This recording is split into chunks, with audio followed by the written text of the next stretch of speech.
രാഹുൽ മാങ്കൂട്ടത്തിനെതിരെ പരാതി നൽകിയ അതിജീവിതയ്ക്കെതിരായ KPCC അധ്യക്ഷൻ സണ്ണി ജോസഫിന്റെ പരാമർശത്തിൽ കോൺഗ്രസിൽ അതൃപ്തി. നടൻ ദിലീപിനെ പിന്തുണച്ച അടൂർ പ്രകാശിന്റെ പ്രതികരണത്തിന് തുല്യമായ പരാമർശമാണ് സണ്ണി ജോസഫിൽ നിന്നുണ്ടായത് എന്നാണ് വിമർശനം. രാഹുൽ മാങ്കൂട്ടത്തിനോടുള്ള കോൺഗ്രസിന്റെ സമീപനം ക്ലിയറാണെന്ന് AICC general secretary KC Venugopal പ്രതികരിച്ചു.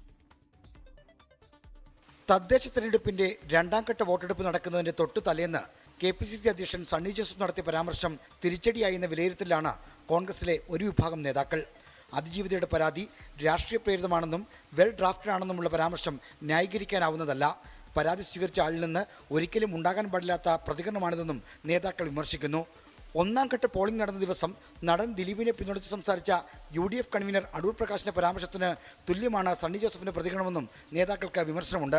അതിജീവിതയ്ക്കെതിരായ സണ്ണി ജോസഫിന്റെ പരാമർശം രാഹുൽ മാങ്കൂട്ടത്തിനെതിരായ നടപടിയുടെ ശോഭ കെടുത്തിയെന്നും നേതാക്കൾ ചൂണ്ടിക്കാട്ടുന്നു.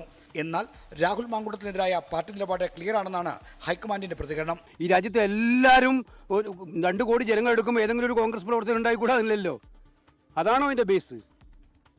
V are clear on that. Rahul Mamkootathil പാർട്ടിക്ക് പുറത്തായെങ്കിലും കോൺഗ്രസിലെ ചില നേതാക്കൾക്ക് ഇപ്പോഴും അദ്ദേഹത്തോട് ആഭിമുഖ്യമുണ്ട്. അതിന് തെളിവായാണ് സണ്ണി ജോസഫിന്റെ പ്രതികരണത്തെ കോൺഗ്രസിലെ ഒരു വിഭാഗം നേതാക്കൾ കാണുന്നത്. 24 തിരുവനന്തപുരം.